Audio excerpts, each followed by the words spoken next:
नमस्कार, आप देख रहे हैं न्यूज़ वन इंडिया। मैं हूं आपके साथ दीपिका ओझा। स्वागत है आपका यूपी की ललकार में।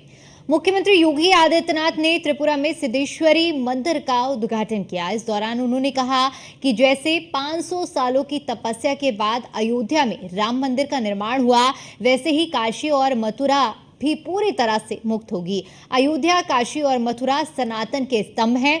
सीएम योगी आदित्यनाथ ने हिंदुत्व के एजेंडे को उधार देते हुए कहा कि जब भी हमारे सामने भगवान कृष्ण की स्मृति आती है तो उनके एक हाथ में मुरली और दूसरे हाथ में सुदर्शन होता है। केवल मुरली से काम नहीं चलेगा, बल्कि सुरक्षा के लिए सुदर्शन भी आवश्यक है। जब सुदर्शन आपके पास होगा तो श्री श्री शांतिकालीन महाराज जैसे संतों को बलिदान नहीं देना पड़ेगा। इसी पर आधारित हमारी ये पहले रिपोर्ट देखिए।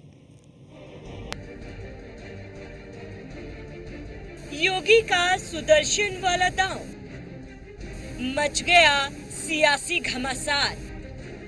सनातन विरोधियों को योगी की चेतावनी, सम्मान सबका, सुरक्षा अपनी सर्वोपरि। उत्तर प्रदेश में 10 सीटों पर होने वाले उपचुनाव के शोर के बीच योगी आदित्यनाथ त्रिपुरा से हिंदुत्व के एजेंडे को धार देने की कोशिश की है। साथ ही अखिलेश यादव के माफिया और मठाधीश वाले बयान को लेकर भी इशारों में हमला बोला। योगी आदित्यनाथ ने कहा कि सिर्फ मुरली से काम नहीं चलेगा, धर्म को बचाने के लिए सुदर्शन उठाना भी जरूरी है। कि भगवान श्री कृष्ण की जब स्मृति हम सबके सामने आती है तो भगवान श्री कृष्ण एक हाथ में मुरली है तो दूसरे हाथ पे सुदर्शन भी तो है उनके हाथ में। केवल मुरली से काम नहीं चलेगा, बल्कि सुरक्षा के लिए सुदर्शन भी आवश्यक है। और सुदर्शन भी जब आपके सामने होगा तो फिर किसी श्री श्री शांति काली महाराज को अपना बलिदान नहीं देना पड़ेगा। योगी ने भले ही त्रिपुरा में सिद्धेश्वरी मंदिर का उद्घाटन किया हो, लेकिन उनकी नजरें मथुरा और काशी पर भी टिकी थी। योगी आदित्यनाथ ने काशी और मथुरा का भी जिक्र किया। उन्होंने अयोध्या के बाद काशी मथुरा से जुड़े विवादों के भी पटाक्षेप होने और हिंदू पक्ष की जीत का आह्वान किया। योगी ने विश्वास जताया है कि आने वाले दिनों में इन दोनों जगहों पर भी हमारा पूरा हक होगा। इस सदी की सबसे बड़े आंदोलन के रूप में अयोध्या में जो लोग कहते थे कभी संकल्प पूरा नहीं होगा, 5 सदी का इंतजार समाप्त करते हुए अयोध्या में भगवान राम का भी भव्य मंदिर के निर्माण का कार्य पूरा हो गया है। काशी के बारे में भी हमने यही कहा, भाई अयोध्या है, मथुरा है, काशी है, ये 3 सनातन हिंदू धर्म के महत्वपूर्ण स्तंभ हैं, महत्वपूर्ण स्थल है, मानबिंदु है। और आज नहीं तो कल तीनों स्थान फिर से हिंदू धर्म और आस्था के प्रतीक के रूप में जैसे आज पूज्य है, उसी भव्य रूप में आगे बढ़ते हुए दिखाई देंगे। जाहिर है कि कुछ दिन पहले अखिलेश यादव ने माफिया और मठाधीश को लेकर बयान दिया था। अखिलेश यादव ने कहा था कि माफिया और मठाधीश में ज्यादा अंतर नहीं है। मठाधीश और माफिया में कोई ज्यादा फर्क नहीं होता।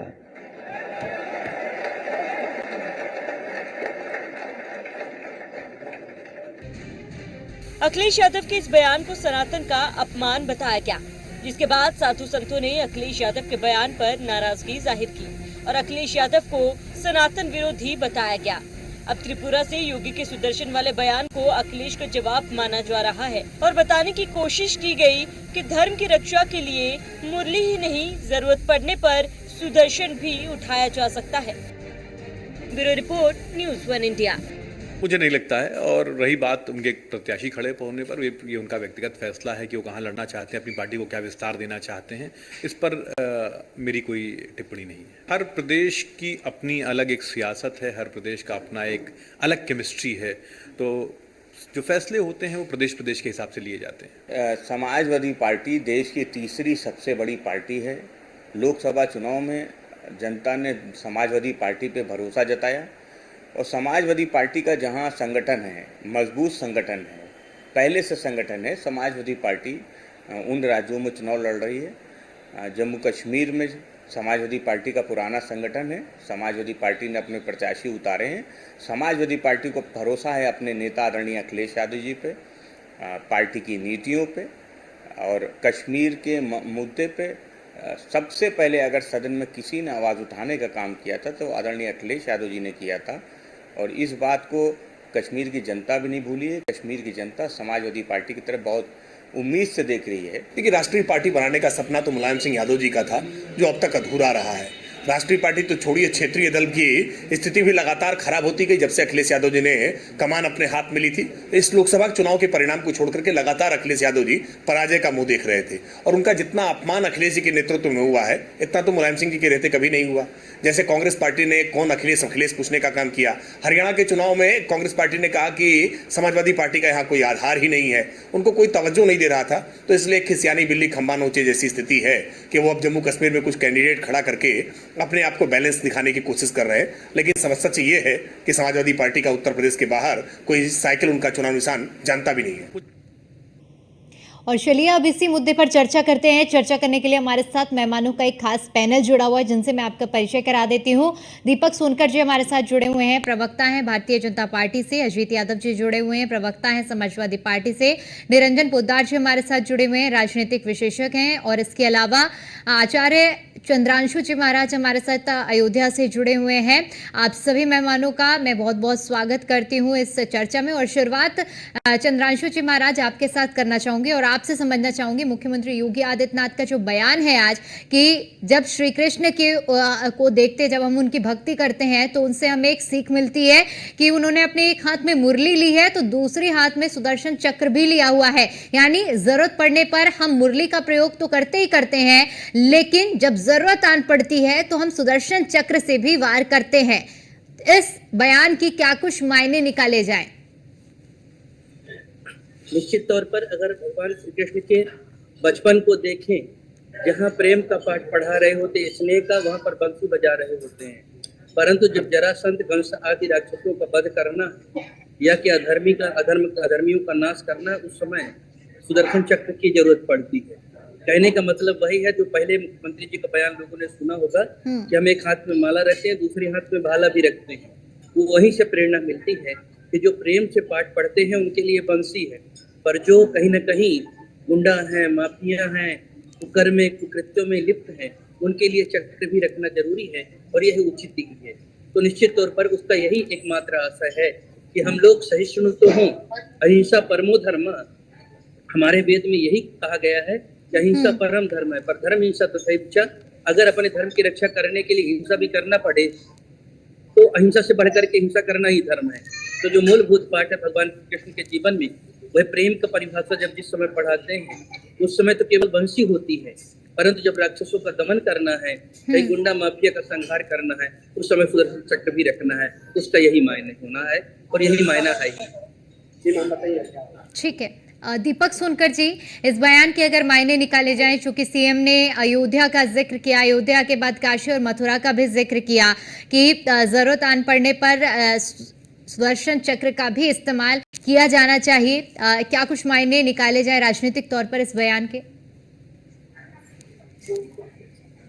देखिए दीपक जी, लगातार उत्तर प्रदेश से मुख्यमंत्री योगी आदित्यनाथ जी की सरकार इस सनातन परंपरा और सनातन धर्म को बढ़ाने का काम लगातार किया जा रहा है। और आज चाहे अयोध्या की बात हो, चाहे काशी की बात हो, चाहे मथुरा की बात हो, ये तीनों हमारे ऐसे परिस्थिति में है जो आज देश में संस्कृति, सभ्यता और धर्म का एक प्रतीक है, जो हमारे धर्म के विचारों को अन्य स्थानों पर पहुंचाते हैं और लोग उनमें आस्था रख करके इन स्थानों पर पहुंचते हैं, बड़े बड़े दूर से आकर के इन स्थानों की इच्छा भी करते हैं। अगर हम आज इसके बयान की बात कर रहे हैं, मैं गुरु जी की बात से बिल्कुल सहमत हूं। किसी भी व्यक्ति के लिए या किसी भी प्रजा के लिए कोई राजा होता था, वो राजा अपनी प्रजा की सुरक्षा कैसे करता था?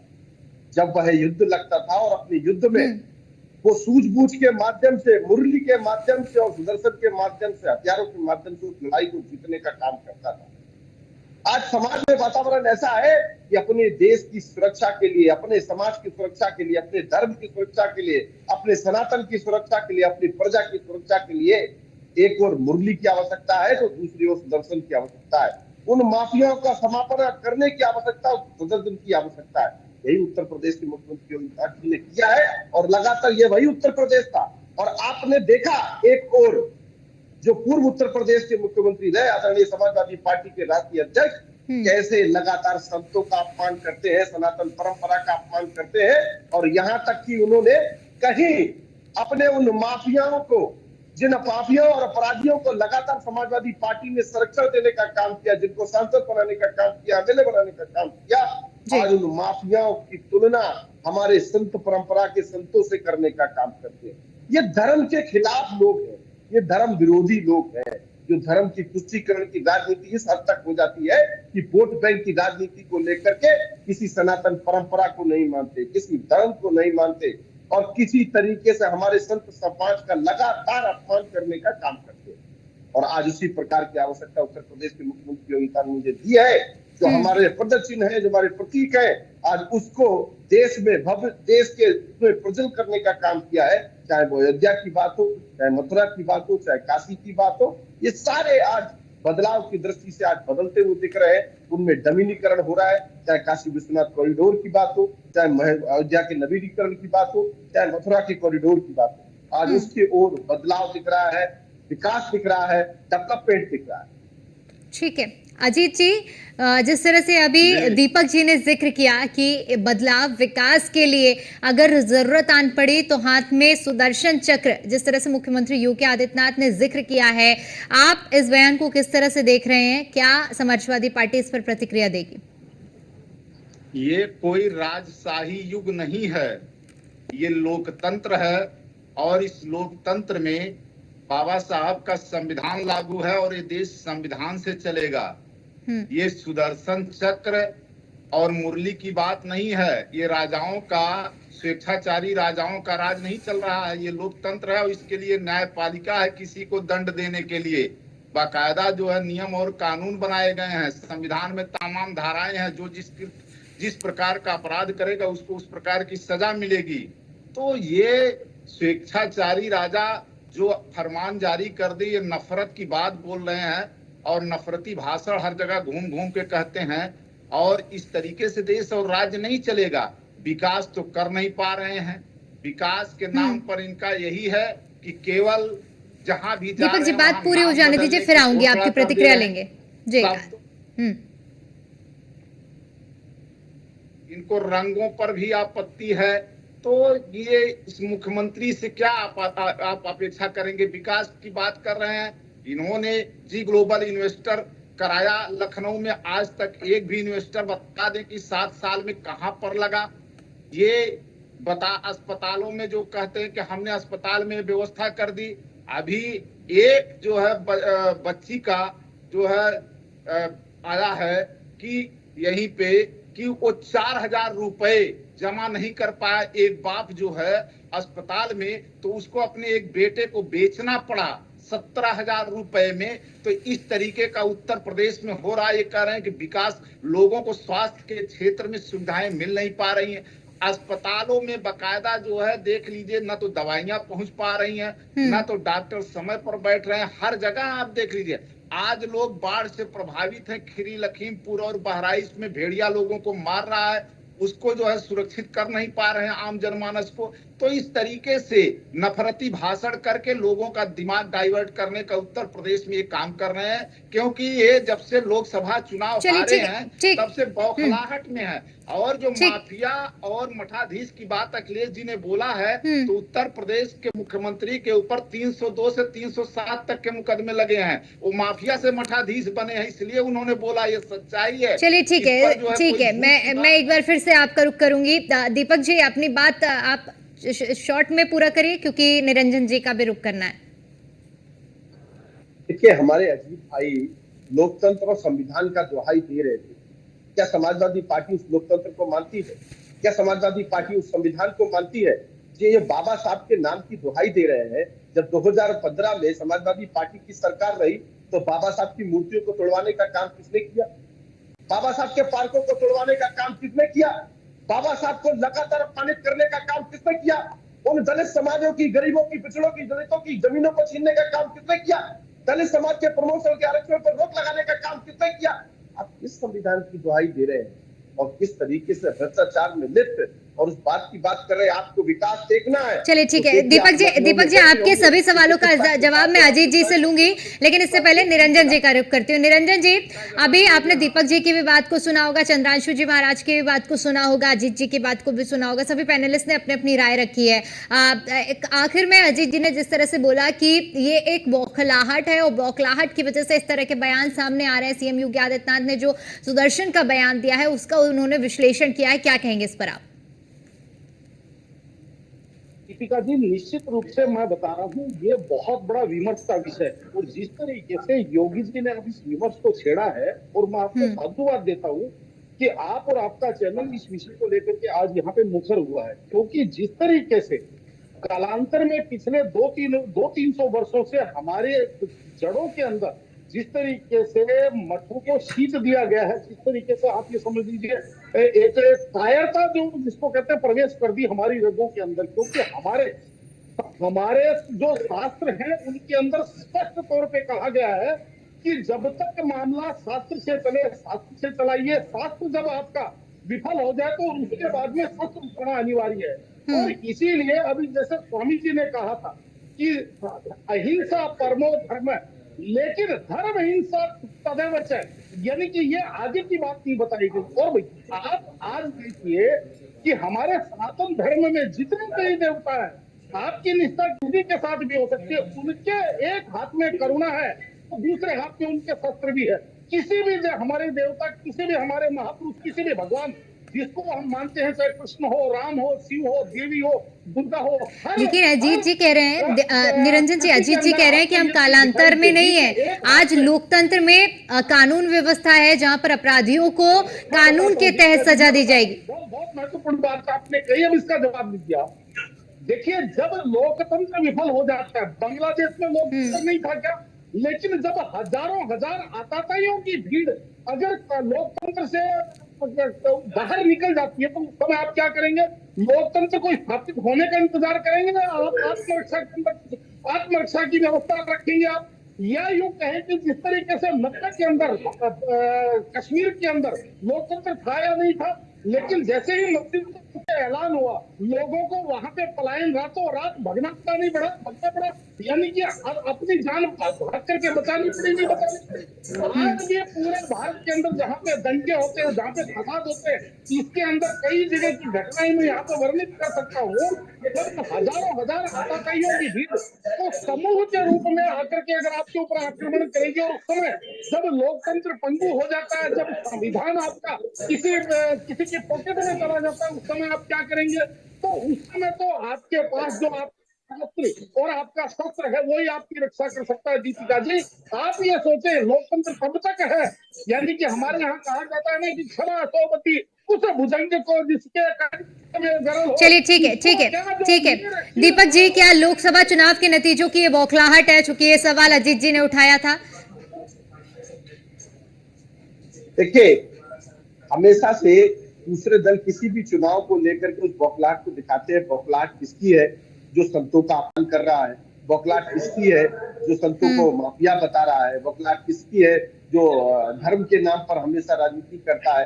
देखिए, भारतीय जनता पार्टी हमेशा से किसी भी चुनाव को एक लोकतंत्र के महोत्सव के रूप में मनाती है, और उस महोत्सव में भारतीय जनता पार्टी जनता तक अपनी बात को पहुंचाने का काम करती है, उन योजनाओं को पहुंचाने का काम करती है। और कोई भी चुनाव भारतीय जनता पार्टी का बूथ अध्यक्ष से लेकर के राष्ट्रीय अध्यक्ष चुनाव में अपनी पूरी ईमानदारिता से, अपनी कटुता से उस चुनाव में अपनी भूमिका निभाता है। और ज्यादातर लगातार 2014 से जनता का आशीर्वाद देश के प्रधानमंत्री नरेंद्र मोदी जी पर लगातार बना हुआ है, चाहे वो 24 का परिणाम हो, चाहे 22 का परिणाम हो, चाहे 19 का परिणाम हो, चाहे 17 का परिणाम हो। और सबसे बड़ी बात दीपिका जी आज ये है कि जनता आज मुकाबलों में नहीं है। जनता आज मूलभूत सुविधाओं के आधार पर जनता ये देखती है कि इसने उस गरीब कल्याण की योजनाएं गरीबों तक पहुंचाने का काम किया, इसने उस गरीब को उस आवाज से जोड़कर उसके तरफ घर लाने का काम किया, इसने उस गरीब की जमीनों को छीनने का काम किया, किसने आज व्यापारियों को सुरक्षा देने का काम किया, किसने उन माफिया और अपराधियों को बढ़ाकर उन व्यापारियों को लूटने का काम किया। ये सारे पैरेलल पर रख के मूलभूत सुविधाओं को देख करके ठीक है, अजीत जी भी कुछ जवाब देना चाह रहे हैं इस पर। जी अजीत जी। कह रहे हैं अपराध कंट्रोल है। प्रयागराज में हम रहते हैं, एक कोचिंग में घुस करके इनके स्वजाति गुंडे कोचिंग वाले से सीधा रंगबाजी मांगते हैं, और अब गिरफ्तार किया गया तो उनके घर पता है कि बुलडोजर कब चलेगा। और रही बात योगी जी, इस तरीके देखिए अजीत जी, उत्तर प्रदेश के अंदर जो अपराधी होगा, योगी जी जो अपराधी होगा उस पर कार्रवाई होगी। के लिए अपने कुकर्मों को छुपाने के लिए इस तरीके से बयान दे रहे हैं। कुकर्म किसके छुपाए गए? कुकर्म किसके छुपाए गए? जिन्होंने अपराधियों को संरक्षण दिया, कुकर्म किसके छुपाए गए? जिन्होंने माफिया को संरक्षण दिया, कुकर्म किसके छुपाए गए? जो मुजफ्फरनगर के दंगलियों को संरक्षण देकर के मुख्यमंत्री आवास में दावतें खिला रहे थे, कुकर्म किसके छुपाए गए? जिन्होंने सैफरी महोत्सव के अंदर जनता के गरीब पैसे को बर्बाद करने का काम किया, कुकर्म किसके छुपाए गए? ये सब प्रदेश की जनता, देश की जनता जानती है और उस बात का जवाब लगातार दे रही है कि हमारी प्रजा के ऊपर कोई अन्याय करेगा तो इसलिए था। और मुरली से तो कृष्ण भगवान ने केवल इंसान को ही नहीं बल्कि जानवरों को भी मोहित कर लिया था।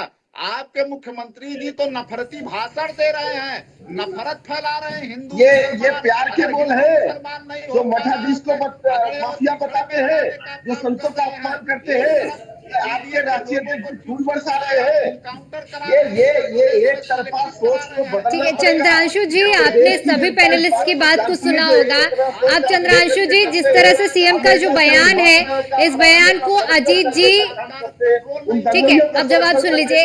अजीत जी का कहना है कि जो ये बयान दिया गया है ये ऐसे समय पर दिया है जब हम संविधान के तहत काम करते हैं, कानूनी प्रक्रियाओं के तहत काम होता है, लेकिन ये कानून को हाथ में लेने वाला बयान है। इस पर क्या कहेंगे आप?